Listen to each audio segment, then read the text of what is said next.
Oke, puji Tuhan. 2-3 orang berkumpul, Tuhan hadir di sana ya. Nah, kita buka sama-sama kitab kita dari kitab Yakobus pasal 4 ayat yang ke-13 hingga yang 17. Yakobus 14 ayat 13 sampai 17. Saya nggak tahu buat share screen-nya, jadi baca Alkitab sendiri ya. Oke, udah ketemu? Kalau sudah, kita baca secara bergantian. Saya akan bacakan ayat 13. Tadi apa Kak? Hah? Nggak jelas ya? Yakobus. Oh, Yakobus. Yakobus 4 ayat 13 sampai 17.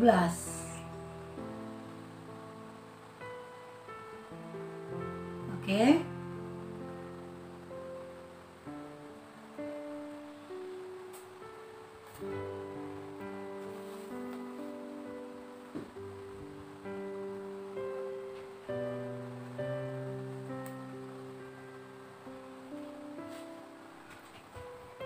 Udah ketemu semua?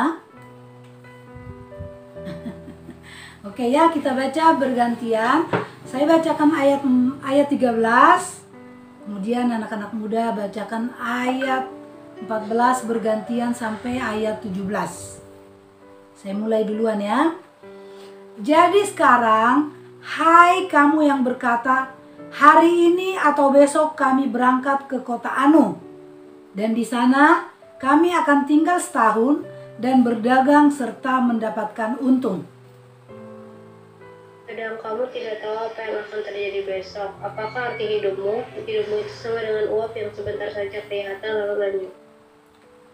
Sebenarnya kamu harus berkata, jika Tuhan menghendakinya, kami akan hidup dan berbuat ini dan itu. Tetapi sekarang kamu memegahkan diri dalam cangkakmu dan semua kemegahan yang demikian adalah salah. Ayat 17. Jadi jika seorang tahu bagaimana ia harus berbuat baik, tetapi ia tidak melakukannya, ia berdosa. Ya, yang berbahagia adalah orang yang mendengarkan firman Tuhan dan melakukannya di dalam kehidupannya sehari-hari. Ya.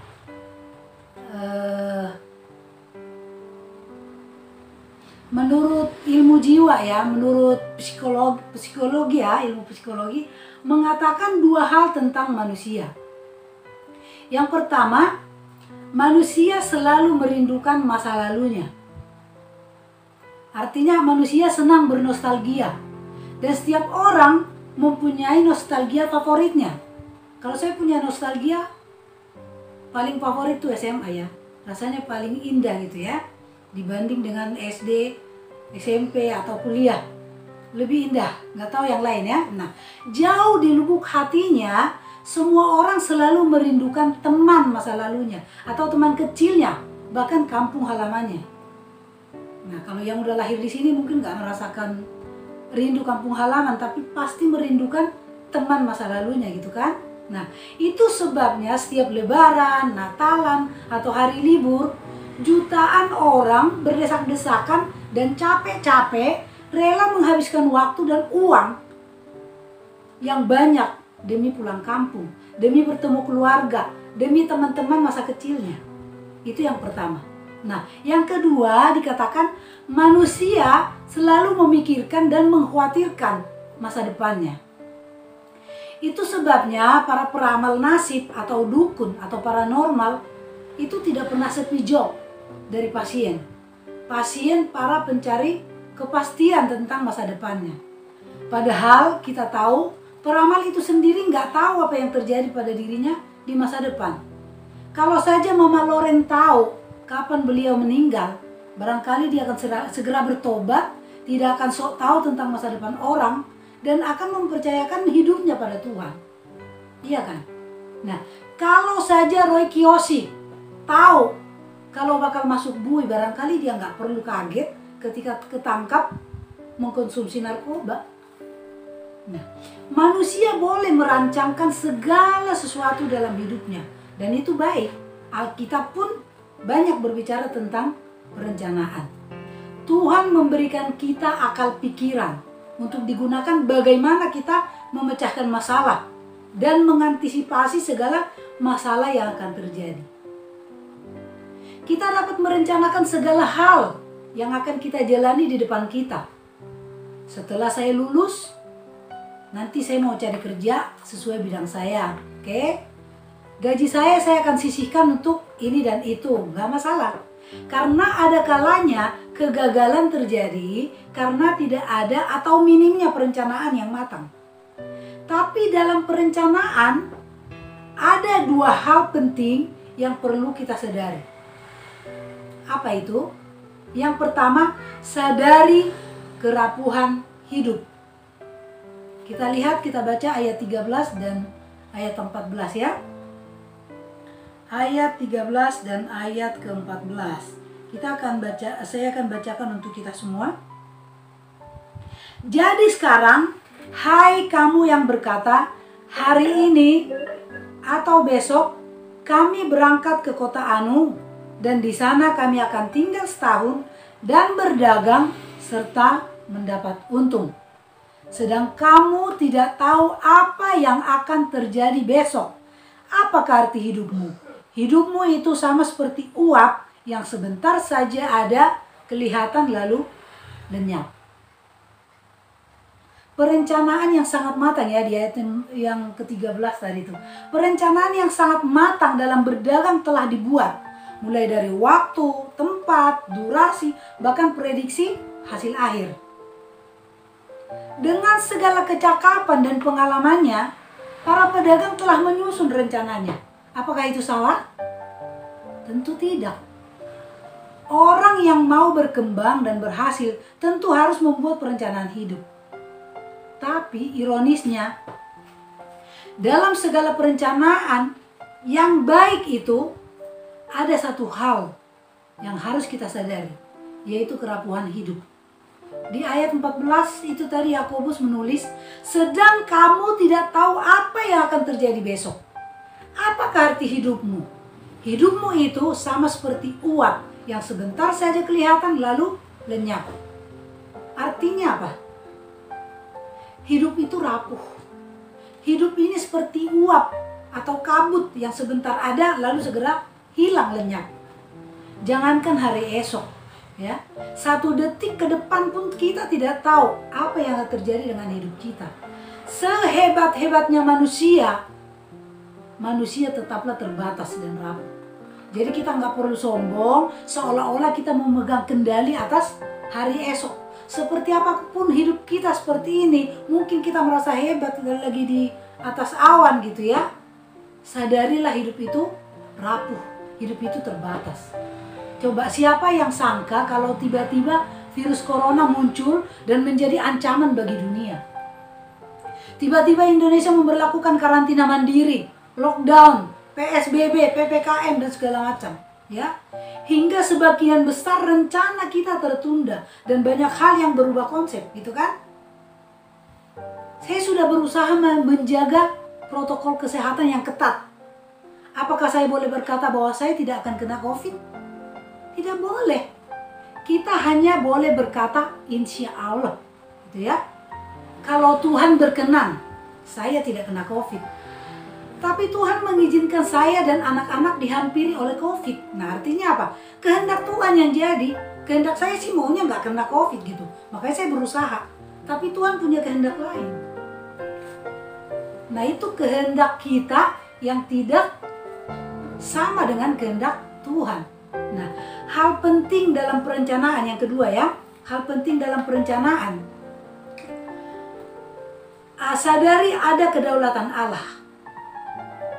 Ini kabar baiknya. Di satu sisi kita adalah manusia yang rapuh, manusia yang terbatas. Termasuk dalam perencanaan yang kelihatannya sempurna gitu seperti pedagang tadi.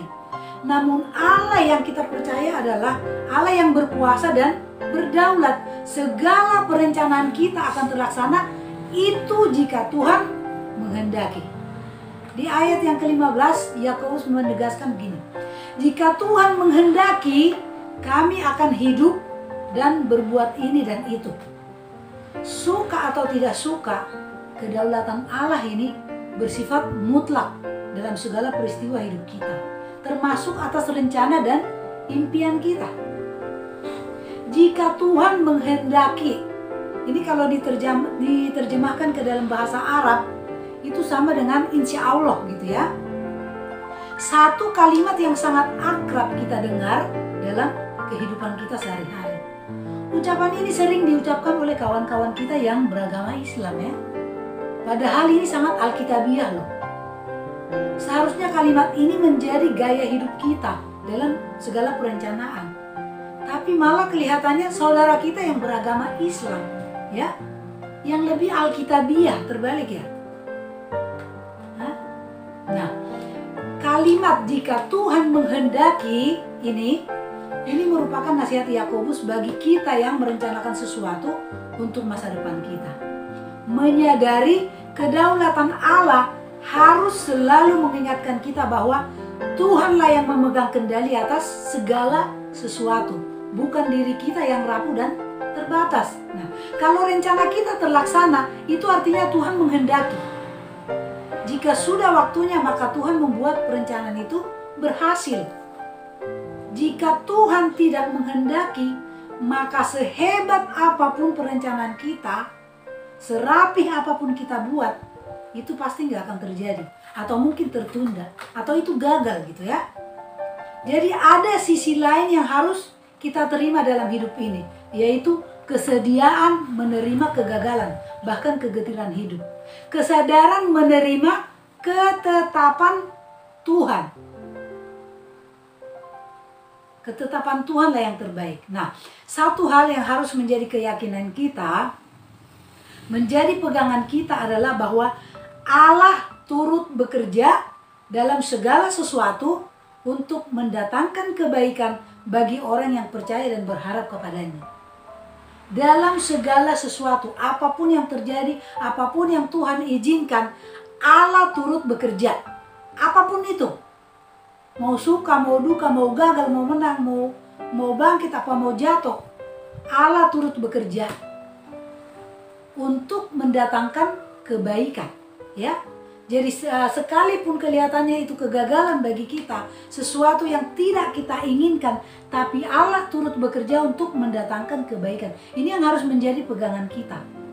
Sesuatu terjadi yang kita rencanakan tidak terjadi seperti yang kita inginkan. Ingat, itu Tuhan bisa pakai untuk mendatangkan kebaikan bagi orang yang percaya dan berharap kepadanya.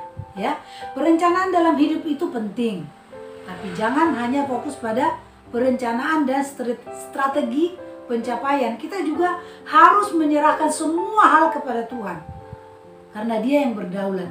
Apapun perencanaan kita, lakukanlah dengan sebaik mungkin. Jikalau Tuhan menghendaki, maka itu akan terlaksana dalam kemurahan Tuhan. Jadi sebagai orang percaya, gaya hidup kita harus diubah dengan gaya hidup jika Tuhan menghendaki. Jadi ini harus menjadi gaya hidup kita, ya. Apapun yang kita rencanakan tetap jika Tuhan menghendaki.